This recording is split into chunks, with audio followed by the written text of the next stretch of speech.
É uma alegria. E a nossa criançada está bem alegre com isso, que tenho andado em alguns lugares aí no meio da Irmandade e tenho encontrado notícias alegres e felizes do povo. Então, irmão, tem sido uma benção, tanto para a Irmandade adulta, como para a nossa mocidade. Tem sido uma benção muito grande essa reunião da mocidade ou a reunião de jovens e menores. Mesmo ontem, da reunião da mocidade ontem, tive notícia de que depois que acabou a reunião, pela presença de Deus, que Deus manifestou na última oração, houve moços que ficaram um bom tempo ajoelhados e o Senhor selando eles com a promessa. Essas notícias a gente tem e passamos aqui, que é uma benção. Não é? Talvez até em algum lugar, é claro que isso é uma minoria, às vezes nem estão concordando com a realização do culto, mas, irmãos, se não fosse isso, essa Irmandade já quase há 60 dias, sem ouvir a palavra, sem estarmos juntos, sem sentir o calor da presença de Deus, sem louvar um hino. Irmão, isto veio de uma forma que do nada Deus fez tudo. Do nada Deus fez tudo. Agora, uma outra coisa que também comunicamos, não só a Irmandade aqui presente, aqueles que estão longe também, eu creio que o irmão Salvador e outros servos também estão recebendo aí os telefonemas que o povo diz: quando abrir as igrejas, não pode parar mais esse culto. É isso que eu estou falando? Não é um só. Ontem eu estava na minha casa, sentado, em 10, 15 minutos, 3 telefonemas seguidos.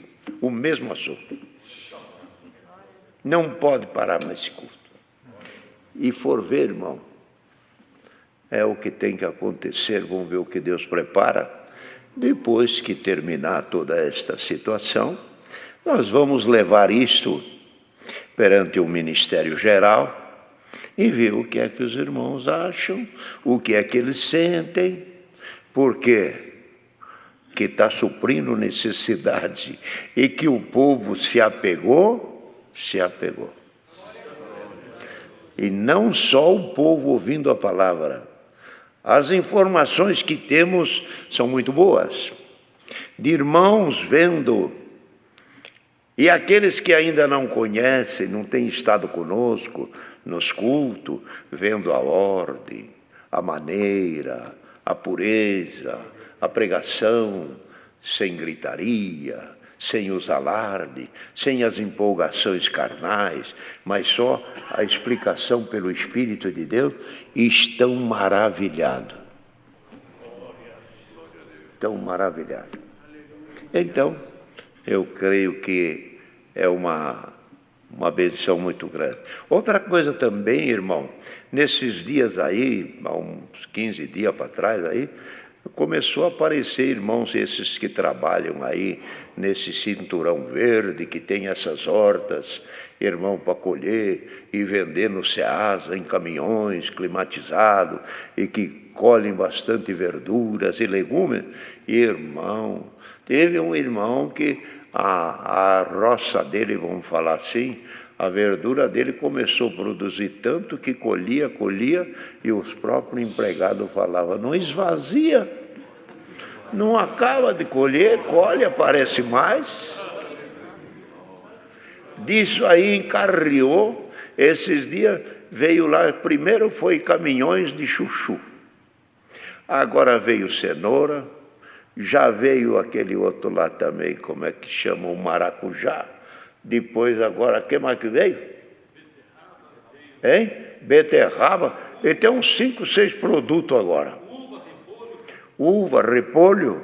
E os diáconos catam esse saco de 15 quilos, 10 quilos e vai entregar para cá, para lá. E a misericórdia de Deus. Irmão, de uma hora, marquem bem, por favor, de uma hora que era para faltar comida, para não ter comida, os lares ficar com panelas vazias, O Senhor abençoou tanto que está suprindo a nossa irmandade. E eu estou acompanhando os trabalhos dos diáconos, que eles ligam para mim, graças a Deus.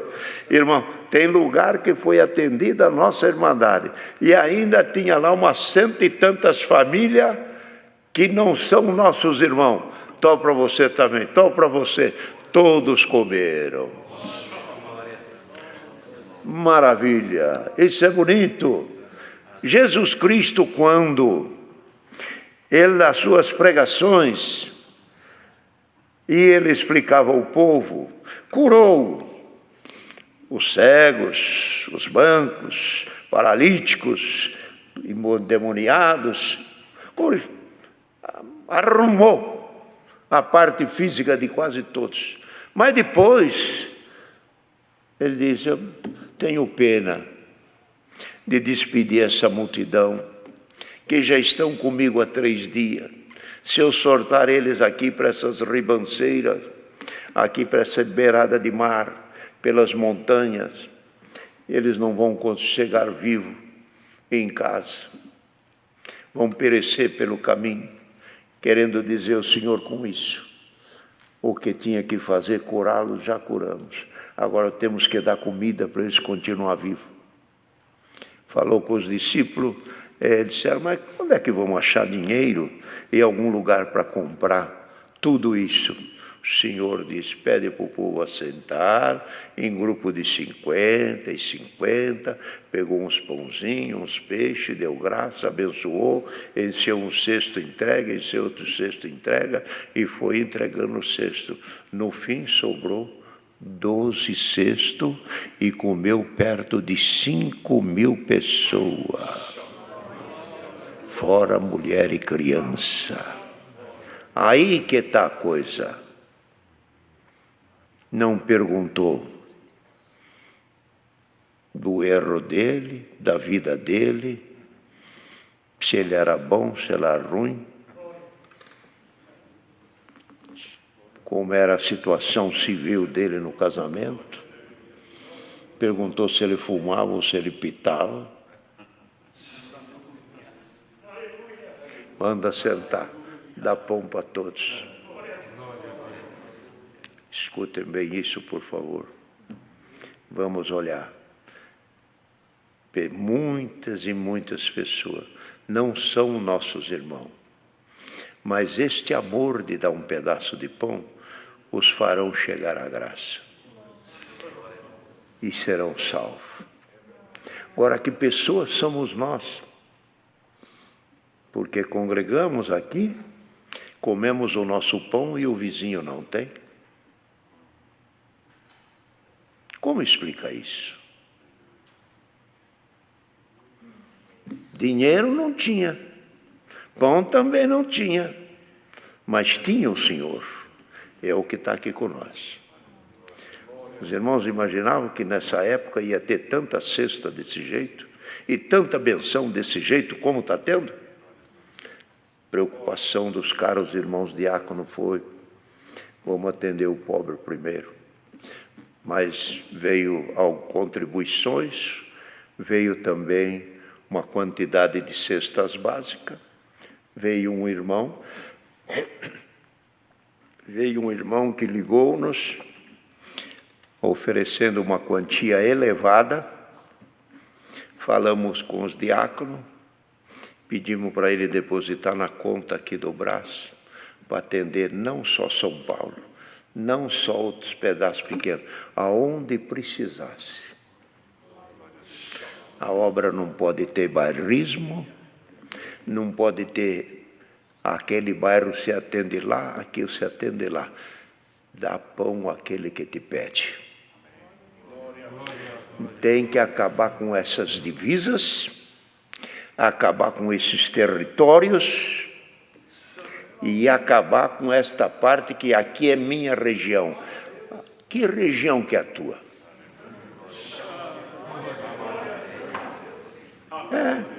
É na minha região. É região que é tua. Você comprou alguma coisa? Morreu na cruz junto com Cristo? Já está se fazendo dono quando não é nada?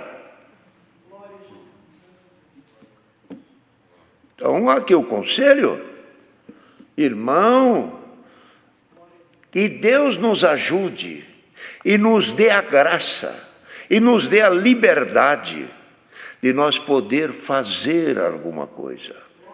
Depois de fazer o que ele disse, ainda você é servo inútil. Agora tem alguém que já pulou lá na frente, já é dono de região. Como é que é isso? É uma pretensão humana. Então, irmão, o Senhor traz este conselho, eu creio que é de boa valia, e para os irmãos saberem, e para o mundo inteiro que está ouvindo este culto saber, que a obra vai indo bem. E algum país que tem pobreza, diáconos se movimentem, procura saber onde está o pobre ou o necessitado. E um dia o Senhor vai perguntar, eu tive fome, você não me deu de comer. Eu nunca te vi, mas tinha um pobrezinho perto de você, aquele pobre era eu. Eu estava nu e você me vestiu. Quando eu te vi nu? Nunca. Mas tinha um lá que precisava de roupa e você não deu. E você tinha a loja cheia. Estava enfermo, você não foi me visitar. Eu estava lá. Quem é? Aquele humilde, aquele velhinho que estava lá, aquele um que tremia todo, era eu. Na figura de um pobre. Quem faz para um dos pequenininhos meu, a mim está fazendo.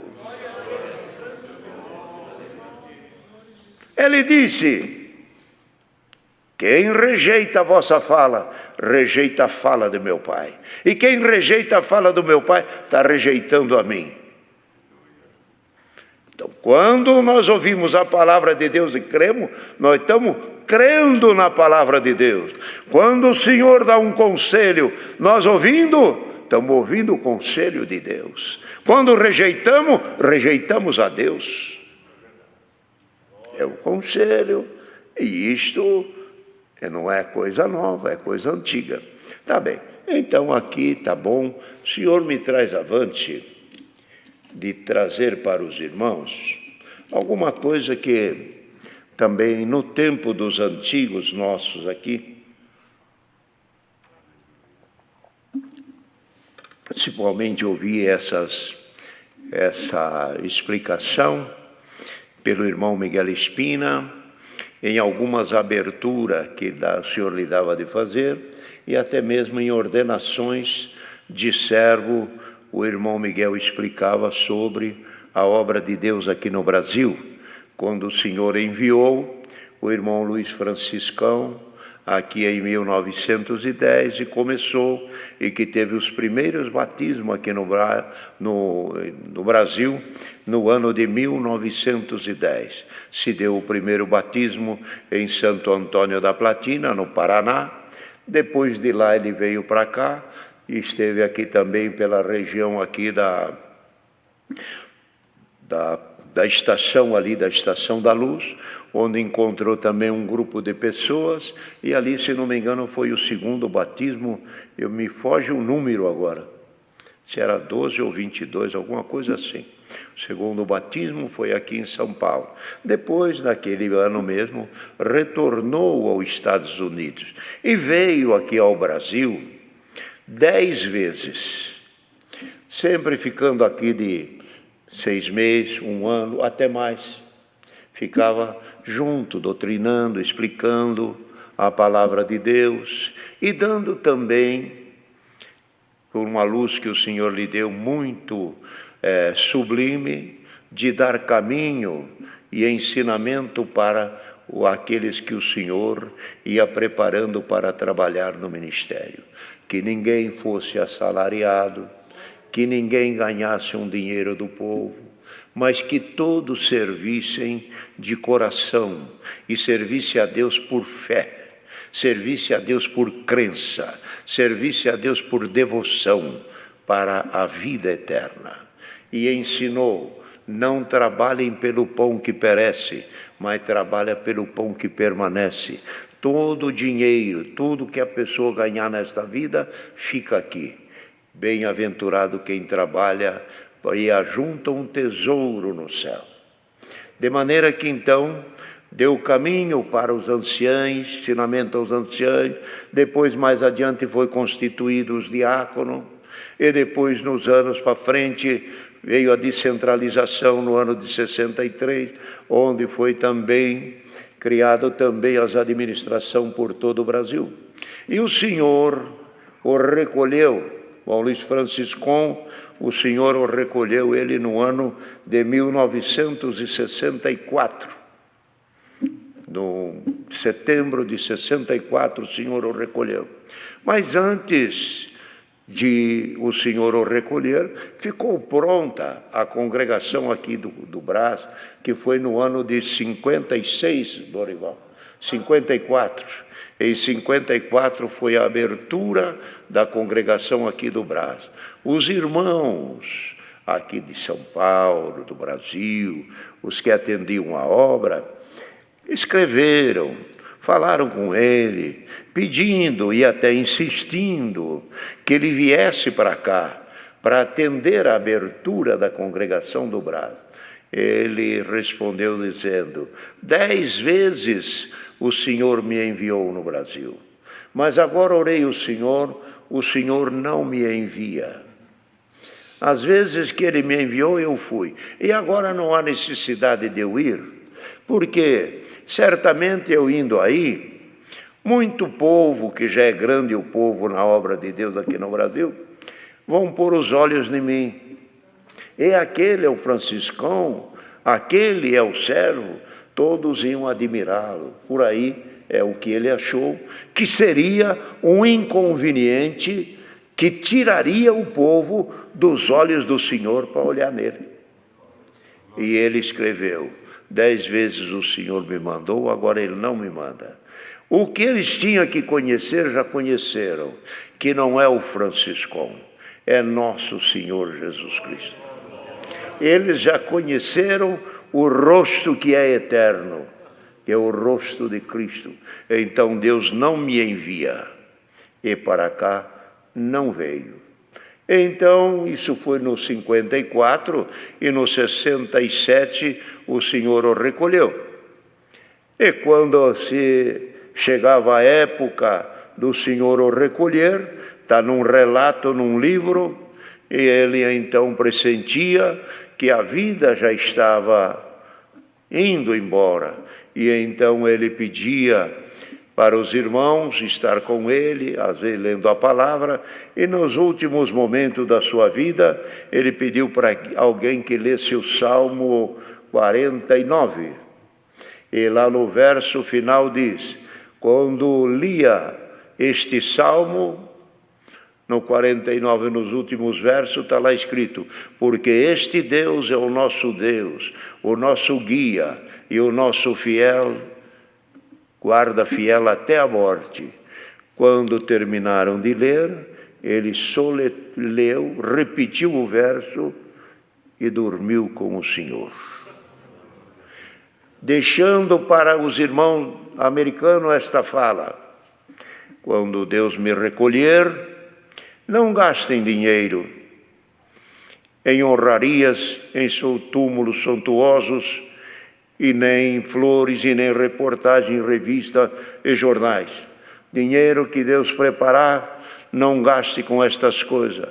Pega os dólares que Deus preparar, manda para o Brasil, para a Sociedade Bíblica Brasileira, para poder vender como doação para a Sociedade Bíblica Brasileira, vender a Bíblia mais barato, para que o pobre possa ter a sua Bíblia dentro de casa. E disse ainda: nada eu tenho nesta vida, a não ser esta casa para morar e uma sepultura ao lado da minha esposa Rosinha. Que quando o Senhor vier buscar-me, em nuvens de glória, da sepultura sairemos, e junto encontraremos com o Senhor nos ares.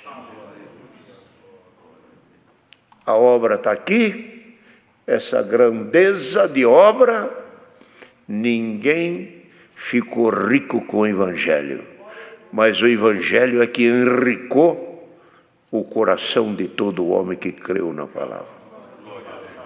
Então, irmão, esses mesmos passos e esses mesmos procedimentos, já estamos nele há 110 anos. E louvado seja Deus. E todos que aqui trabalham nesta obra é por misericórdia de Deus. E é Deus que ajuda e é Deus que faz. Então, nós louvamos a Deus, porque aqui o nosso líder é nosso Senhor Jesus Cristo. Quantos servos o Senhor colocou nessa obra? Todos eles, irmão, com muita e muita humildade, deixou exemplo que não tem jeito de errar. É só acompanhar nas mesmas pisadas, aonde eles chegaram, nós também chegaremos. Deus seja louvado.